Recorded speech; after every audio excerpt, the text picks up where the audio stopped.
naman sa lahat po ng dako ngayon dahil nagkaroon po ng issue ng pahiyaan dito. Ngayon po makikita natin sina Vice Ganda, si MC at si Lassie na parang okay naman, parang walang naganap. Nagbigay na rin ng reaksyon ng batikang showbiz columnist na si Christopher Min kaugnay sa pamamahiya umano ni Vice Ganda sa kaibigan nitong si MC. Matatandaan sa isang episode ng vlog ni Vice kamakailan ay kinompronta niya si MC dahil hindi umano marunong makisama habang sila ay nagbabakasyon sa Palawan.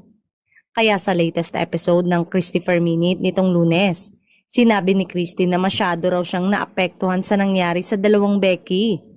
Dagdag pa niya, alam ko kung ano ang nasa loob niya. Gusto niya talagang pagbigyan si Vice kung ano ang nagustuhan dahil nasa laylayan siya ni Vice Ganda sa Showtime. Ayon kay Christy, bagamat gusto raw kontrahin ni MC ang mga sinabi ni Vice, hindi raw nito magawa dahil higit na mahalaga ang pangarap nito sa sarili at pamilya. Awang-awa ang TV host at batikang entertainment columnist sa stand-up comedian na si MC.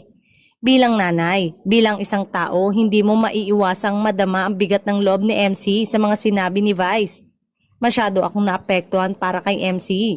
Lalo na nang makita ko ang pagluha niya, yung paghagulgol niya, kitang-kita mong hindi yun scripted, anya pa. Para kay Nay Christy, pwede namang kausapin ni Vice ng sarilinan si MC at hindi na sana umabot pa sa ganong punto na ilabas pa sa vlog. Hindi na sana inabot pa ng ganong antas.